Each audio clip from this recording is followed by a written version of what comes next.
Hola, muy buenas tardes. Mi nombre es Michel Roberto Sánchez Rivera y a continuación voy a compartir acerca de el siguiente tema, el cual se llama Amar al enemigo, la guerra que la carne nunca quiere pelear, como trabajo final de la materia de arte de predicación. Introduciendo lo siguiente, porque vivimos en una generación que justifica el resentimiento, pero Cristo ordenó amar a los enemigos. Bien lo menciona Mateo 5:44, siendo el odio una rebelión contra Dios y una carga que destruye el alma. El creyente lucha cada día por someter su corazón a la voluntad de Dios.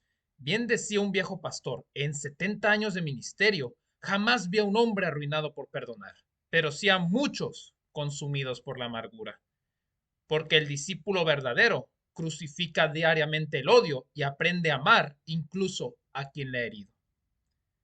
Por lo tanto, consideremos tres verdades que ningún cristiano maduro puede ignorar, siendo las siguientes.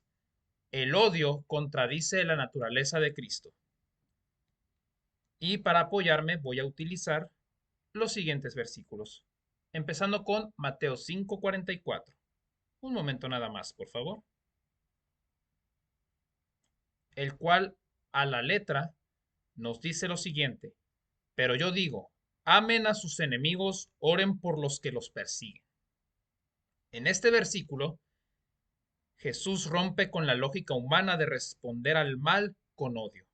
Amar a los enemigos no significa aprobar sus acciones ni ignorar la injusticia. Significa decidir no devolver mal por mal y poner a esas personas delante de Dios en oración. Es una evidencia del carácter de Cristo obrando en el corazón del creyente. Asimismo también, para acompañar, tenemos Primera de Juan 4:20,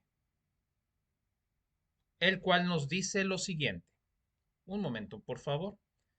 Si alguien dice yo amo a Dios, pero odia a un hermano en Cristo, esa persona es mentirosa. Porque si no amamos a quienes podemos ver, ¿cómo vamos a amar a Dios? ¿A quién no podemos ver?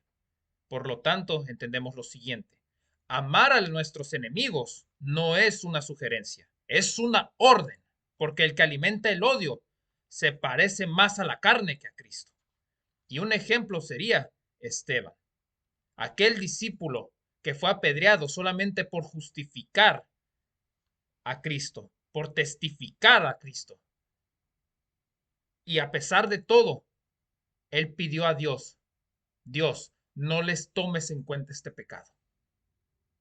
Con ello, Esteban muere, pero sin odio, porque Esteban buscaba glorificar a Dios, porque eso es lo que nos pide Dios. Y algo que nos tenemos que preguntar también es lo siguiente. ¿De dónde nace el odio? Esa pregunta en este momento se le va a contestar, porque el odio es ir en contra de lo que Dios nos pide. Nace en el corazón, no comienza con la otra persona, sino con la forma en que el corazón responde a la ofensa, al orgullo, a la envidia y al resentimiento. El odio surge del orgullo herido, de los celos, de la falta de perdón y del deseo de venganza. Nace de un corazón que permite que el pecado eche raíz.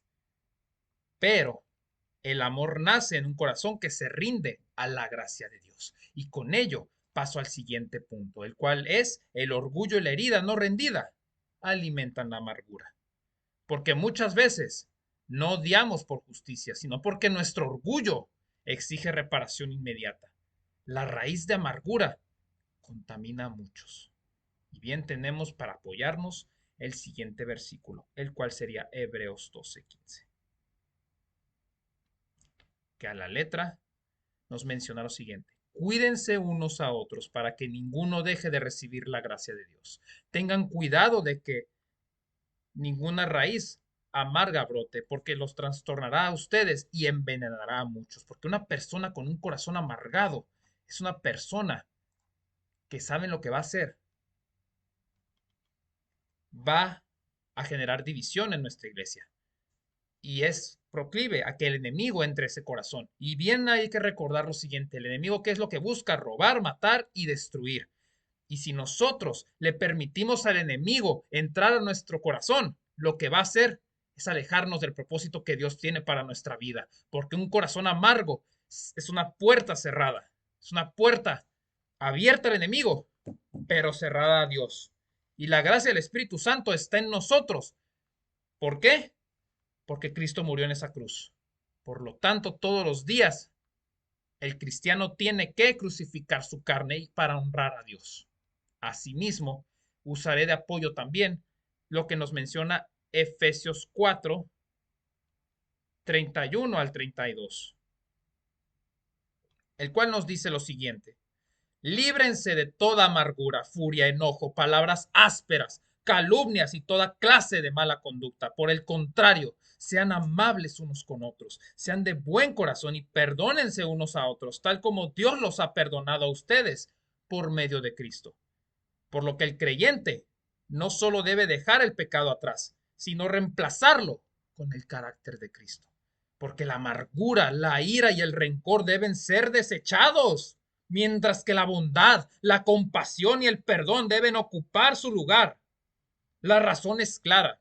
Dios nos perdonó primero en Cristo y ese perdón debe reflejarse en la manera en que tratamos a los demás. Y como ejemplo tenemos a José. José perdonó a sus hermanos y reconoció la soberanía de Dios, porque José, como bien sabemos, fue vendido por sus hermanos como esclavo, porque sus hermanos le tenían envidia al ver que la gracia de Dios y el favor de Jacob, su padre, estaba sobre él. Y lo vendieron. ¿Qué ganaron con ello? Pecaron, porque la Biblia nos incentiva a amar a tus hermanos, a amar a tu prójimo. Sin embargo, José, a pesar de todo, confió en Dios.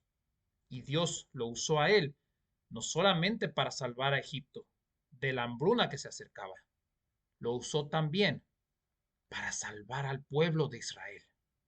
Y José, a pesar de tener el poder de vengarse de sus hermanos por lo que le hicieron, ¿qué fue lo que hizo? Reconciliarse con ellos. Y se restauró esa relación. Y eso es lo que nos invita a Dios a nosotros, a esos corazones amargados, esos corazones que se están dejando consumir por el odio. Nos invita a perdonarnos, a liberarnos, a reconciliarnos y a restaurar esos vínculos. Aunque eso sí, hay ciertos vínculos que es muy importante respetar los límites, porque el respetar límites es parte de respetar la dignidad de la otra persona, porque tú puedes perdonar, pero si no hay apertura a una reconciliación, nada se puede hacer, más que dejarlo en oración. ¿A quién? A Dios. Asimismo, para continuar, tenemos el siguiente punto, porque la vida cristiana es una crucifixión diaria del resentimiento. Cada día el creyente decide obedecer a Cristo antes que a sus emociones, porque amar no siempre significa reconciliación inmediata, pero sí renunciar a la venganza y orar por el enemigo. Bien tenemos como ejemplo a David, que perdonó a Saúl. Y asimismo, el odio promete fuerza, pero produce esclavitud. El amor cristiano no es debilidad, es obediencia heroica, porque el creyente madura cuando deja el juicio final ¿en quién? En las manos de Dios. Asimismo, ya estamos a punto de concluir, tenemos el siguiente versículo, que es Romanos 12:21. No seas vencido de lo malo, sino vence con el bien el mal. Por lo tanto, he de finalizar lo siguiente con la siguiente oración. Señor, arranca de nosotros toda raíz de amargura. Enséñanos a bendecir a quienes nos ofenden y a caminar en obediencia de la cruz. Amén. Porque bien nos amó tanto Dios que envió a su Hijo unigénito, a Cristo, a morir en esa cruz por nuestros pecados, para que todo aquel que en Él cree no se pierda, mas tenga vida eterna. Y para llegar a la vida eterna, tenemos que renunciar a nuestra carne y soltar esa amargura y no permitir que eche raíz, para que de esa forma sigamos glorificando ¿a quién? A Dios. Y encontremos nuestra salvación.